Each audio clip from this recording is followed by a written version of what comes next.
Alhamdulillahilladzi bibayanihi nahtadi wa bi burhanihi naqtadi.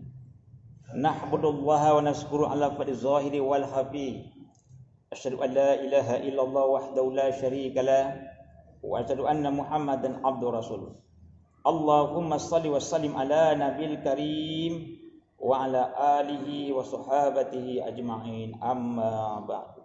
Fa ya ibadallah, usikum wa iyaya nasibi taqwallah faqad fatal muttaqun.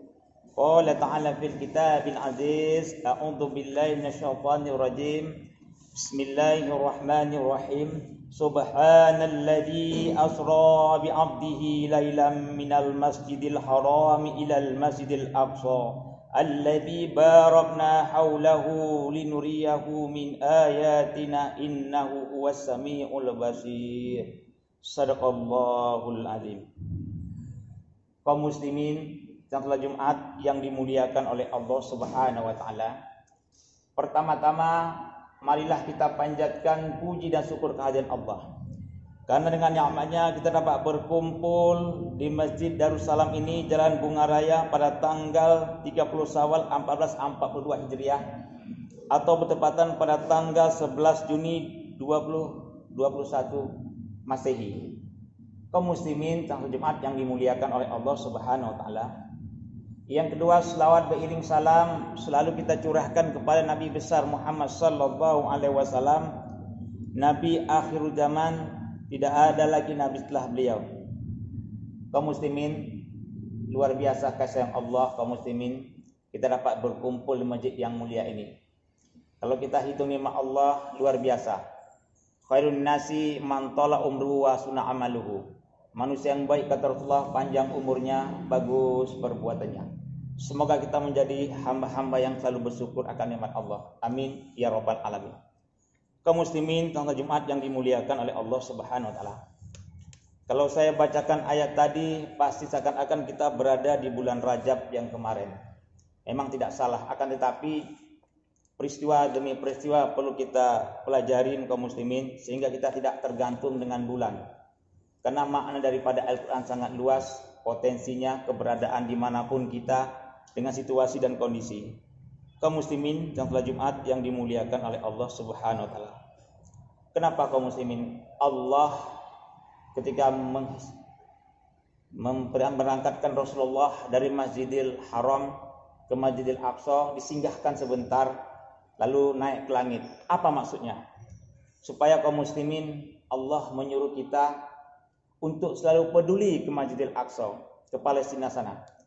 Kalau hari ini kita lihat kaum muslimin, keadaan kita, lihat suasana di Mekah, kita lihat luar biasa. Kiblat umat Islam hari ini kita lihat. Berbagai gedung pencakar langit, bahkan lampu hias yang luar biasa yang tidak pernah bisa ditandingi oleh negara manapun ada di kota Mekah hari ini. Ribuan orang jamaah haji, bahkan jutaan orang yang umroh setiap tahun, luar biasa kemakmuran yang tercapai di Masjidil Haram. Akan tapi kalau kita palingkanlah diri kita sedikit, wajah kita ke Masjidil Aqsa, kita seakan-akan menangis kaum muslimin. Dua sisi yang sangat berbeda. Di satu sisi kita lihat ketika anak-anak menangis kehilangan bapaknya, kehilangan ibunya, rumah di bulldozer, tentara-tentara Israel meroketkan mereka dengan bom dan segala macam. Ini sangat memilukan kaum muslimin. Ini sangat menyedihkan kita. Di antara sebagai kita lihat perbandingan antara timur dan barat, dan sangat menyedihkan. Kalau kita lihat hanya kita bangga dengan kota Mekah, kita belum dikatakan orang beriman. Ketika Masjidil Aqsa kaum muslimin kita lihat begitu mengecewakan kita, menangis kita lihat. Inilah maksud daripada Rasulullah diberangkatkan Allah singgah ke Masjidil Aqsa. Maksudnya apa? Supaya kaum muslimin peduli dengan famili di sana, supaya kaum muslimin dapat melihat bagaimana suasana Masjidil Aqsa sana. Kaum muslimin yang dimuliakan oleh Allah Subhanahu wa taala, bukan tidak mampu Allah menolong kaum muslimin yang di sana, tapi Allah ingin melihat kita bagaimana upaya kaum muslimin menolong famili kita. Mudah bagi Allah karena Dia sang pencipta. Kaum muslimin yang salat Jumat di Masjid Darussalam yang saya hormati ini, kita lihat kemarin ketika Ramadan, luar biasa kaum muslimin, serangan-serangan orang-orang daripada Israel, kita lihat banyak jatuh korban. bahkan sampai ratusan orang cedera, puluhan orang meninggal dunia, banyak kehilangan famili. Kalau kita lihat ketika Idul Fitri seharusnya kita bergembira, kita lihat anak-anak di sana di Palestina, bahkan mereka tidak dapat merayakan hari yang paling mulia. Ini sangat menyedihkan kaum muslimin. Seharusnya mereka bergembira menyambut Idul Fitri, tapi apa dayalah situasi dan kondisi yang tidak memungkinkan. Kita wajib prihatin, ini adalah masalah keumatan, masalah umat Islam. Rasul bersabda, siapa yang tak peduli dengan urusan kaum muslimin, maka dia bukan daripada golongan kaum muslimin. Ada orang yang mengaku Islam, sholatnya hebat, puasanya luar biasa, bahkan sedekahnya luar biasa, mantapnya. Akan tetapi ketika pamila dizolimin, pamila diperangin, bahkan dia tidak peduli. Bahkan dia mengatakan, untuk apa sibuk-sibuk mengurus negara orang, sementara negara sendiri saja kita belum terurusin. Inilah, tidakkah kita berarti, apa artinya kita berpuasa, berzakat, kalau sesama kaum muslimin kita tidak peduli? Rasulullah bersabda, belum sempurna iman seorang kamu sebelum dia menunjukkan kepedulian sama saudaranya. La yu'minu ahadukum hatta yuhibba li akhihi ma yuhibbu li nafsihi. Kaum muslimin, begitu pentingnya kaum muslimin kita peduli kepada kaum muslimin yang lainnya, sehingga Rasulullah benar-benar peka. Bahkan Rasulullah mengatakan tidak beriman seorang kita sebelum kita peduli dengan famili-famili kita yang lainnya. Kita perlu ketahui kaum muslimin, negara Israel yang berpenduduk 20 juta orang, bahkan penduduk Palestina 8 juta orang, bahkan terus menyusut dari hari-hari. Negara Israel ini dikelilingi oleh negara-negara muslim seperti Jordan, Arab Saudi, Mesir, Lebanon, Suriah, Irak, Qatar, Bahrain, UEA dan lain-lain, Uni Emirat Arab dan segala macamnya. Yang kalau kita hitung jumlahnya di sekelilingnya itu mampu mencapai sekitar 300 juta kaum muslimin, penduduk Islam di situ, mengelilingi satu negara yang bernama negara Israel yang hanya 20 juta. Akan tetapi ada suatu negara yang melakukan pembantaian, bahkan kurang ajar di Masjid Al-Aqsa, di sekelilingnya kaum muslimin yang lainnya bahkan hanya diam dan membisu saja. Satu contoh, bayangkan kalau ada di satu kampung tetangga kita orang muslim dikelilingi oleh muslim yang lainnya, lalu dia dipukulin, disepak, ditunjang sampai berdarah-darah dan diusir dari rumahnya. Lalu tetangga yang lain kaum muslimin melihat sambil nutup pintu, lalu berkata, itu bukan urusan saya. Kalau sudahlah kita mengatakan itu bukan urusan saya, jadi kaum muslimin hari ini umat Islam terkena penyakit stroke. Apa penyakit stroke itu? Itulah kelumpuhan daripada total. Kalau orang yang kena stroke kaki dipukul saja pun tak terasa, berarti ada yang salah. Kenapa? Karena sudah terkena daripada kelumpuhan total, bahkan darah pun tidak bisa mengalir. Kalau kita katakan darah ukhuwah Islamiyah kita tidak mengalir lagi untuk peduli dengan orang-orang di Palestina sana. Kaum muslimin salat Jumat di Masjid Darussalam, Jalan Bunga Raya, Asam Kumbang, Medan yang kami cinta ini. Jadi kaum muslimin, Rasulullah bersabda, kal jasadu wahid. Apa maksudnya? Kaum muslimin itu seperti daripada tubuh yang satu. Kalau tangan satu dicubit, maka kaki pun akan merasa sakit. Kalau kita dicubit oleh orang lain, bahkan yang terasa bukan hanya kita, bahkan famili yang lain pun merasa tercubit juga. Itulah makna daripada hadis Rasulullah SAW.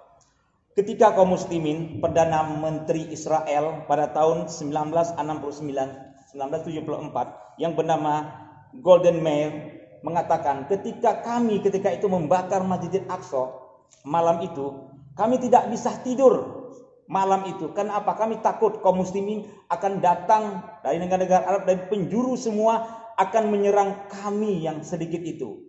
Tapi kami tunggu-tunggu sampai pagi hari, baru kami sadar, rupanya kami bisa melakukan apa saja yang kami mau, karena kami baru berhadapan dengan umat yang tidur panjang. Masya Allah kaum muslimin.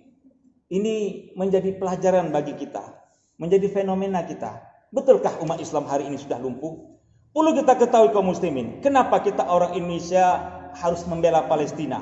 Muhammad Amin Al-Husain, mufti Palestina, berkeliling negara Arab pada tahun 1945 untuk apa? Mencari dukungan supaya Indonesia ini merdeka. Kan dia tahu Indonesia ini negara mayoritas muslim terbesar di dunia, mencari dukungan. Alhamdulillah, dukungan itu dapat dari negara apa? Negara Mesir langsung memproklamirkan bahwasanya Indonesia telah merdeka. Jangan coba-coba cerita kemerdekaan ketika itu. Kalau tidak, orang-orang sekutu akan menyerang pada kita. Tapi mufti daripada Muhammad Amin, orang Palestina, berani, luar biasa. Yang luar biasa kaum muslimin lagi adalah siapa itu? Yaitu Muhammad Ali Tahir. Siapakah beliau itu? Seorang saudagar yang paling kaya ketika itu. Bangsawan daripada Palestina. Berhasil mengumpulkan harta, uangnya semua diserahkan kepada delegasi Indonesia. Yang pada itu dipimpin oleh Haji Agus Salim. Diserahkannya uangnya semua. Untuk apa? Untuk demi Indonesia merdeka. Masya Allah kaum muslimin. Luar biasa. Mereka peduli kali kepada kita. Lalu kita katakan hari ini, untuk apa membantu Palestina? Untuk apa peduli Palestina? Mari kita lihat, buka sejarah kaum muslimin. Ini yang perlu kita katakan kaum muslimin. Kaum muslimin yang sama Jumat yang dimuliakan oleh Allah Subhanahu wa taala. Yang membuat kita terkejut hari ini kaum muslimin, ada terbukanya kelompok-kelompok orang-orang yang pro dengan Israel.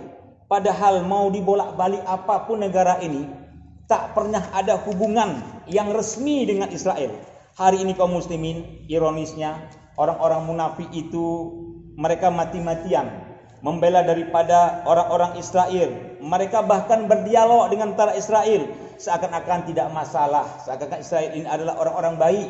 Padahal puluhan tahun orang Palestina dijajah, dipukuli, tidak pernah kita tahu bagaimana menderitanya. Hari ini kita akan katakan kepada dunia Israel tidak bersalah. Inilah kerjaan orang munafik. Sama juga sekarang. Bagaimana kita lihat biadabnya PKI yang telah merorong daripada bangsa ini, umat Islam menjadi korban, jenderal-jenderal menjadi korban. Bahkan sekarang ada bukunya mengatakan PKI tidak bersalah.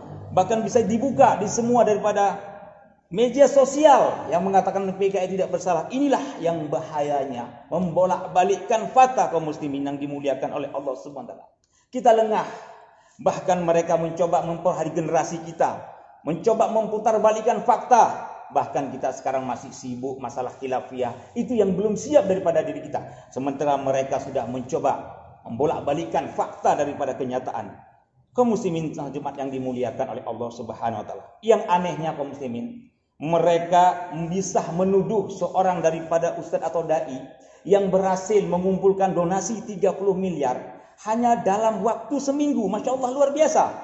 Seminggu bisa dikumpul oleh ustaz tersebut untuk membantu Palestina. Lalu datang orang-orang munafikun yang mengatakan ustaz itu tersebut adalah korupsi dan segala macam.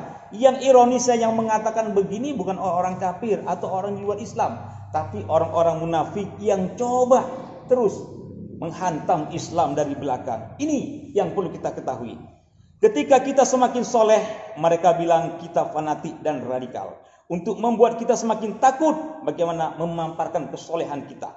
Perlu diketahui kaum muslimin, orang itu liberal karena konsekuen dengan liberalnya.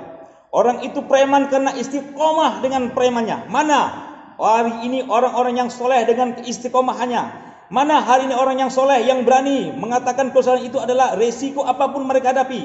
Kemana kita kehilangan keberanian? Sering kita tunjukkan bahwa kesolehan itu dengan resiko apapun. Mereka berani memaparkan kesekuleran karena mereka istiqomah dengan sekulerannya. Mereka berani memaparkan kepremanan karena mereka istiqomah dengan premannya. Kenapa kita tidak berani istiqomah dengan kebaikan kita yang selama ini kita adakan? Inilah berarti ada yang salah kepada kita. Kaum muslimin Jumat yang dimuliakan oleh Allah Subhanahu wa taala. Ketika satu ular kecil dilempar ke kerumunan kita, kita bahkan lari ketakutan. Bahkan kita menjerit, bahkan kita merasa seolah-olah cuma ada kita dan aku di situ yang ada. Tapi kita tidak melihat kerumunan itu adalah kekuatan kaum muslimin yang luar biasa. Kita hanya tahu ketika dilempar ular itu, bahkan kita berpecah belah kaum muslimin. Karena kita apa? Hanya menyelamatkan diri sendiri. Saya takut dipatok ular itu. Tapi kita tidak melihat kerumunan kaum muslimin itu adalah kekuatan yang bisa mengusirkan ular itu. Satu contoh lagi kaum muslimin. Ketika kita berada di kapal 3 tingkat, biasanya orang yang paling bawah adalah yang mengambil air ke atas. Lalu hari ini orang yang paling bawah itu berkata, untuk apa kita capek-capek ke atas mengambil air? Lebih dekat kita bor aja dekat laut ini, air ini dan pasti dek bawah pasti akan keluar. Bahkan orang yang atas pun tahu orang yang paling bawah sudah mengoborkan air. Lalu orang yang paling atas mengatakan, "Alah, yang penting kapal tidak tenggelam, tidak masalah bagi saya." Hari ini kaum muslimin, inilah kondisi umat Islam hari ini. Inilah kondisi kita hari ini. Kita terkena penyakit stroke dan tidak mau tahu. Pertanyaan kaum muslimin, bagaimana dengan anak cucu kita 20, 40, 50 tahun ke atas yang akan datang? Apakah mereka akan peduli dengan famili-famili kita Palestina? Sementara famili kita yang dekat saja mereka tidak peduli hari ini, yang tidak kekurangan makanan. Hari ini COVID yang semakin membahayakan, tidak peduli. Apakah famili kita ada beras, tidak peduli.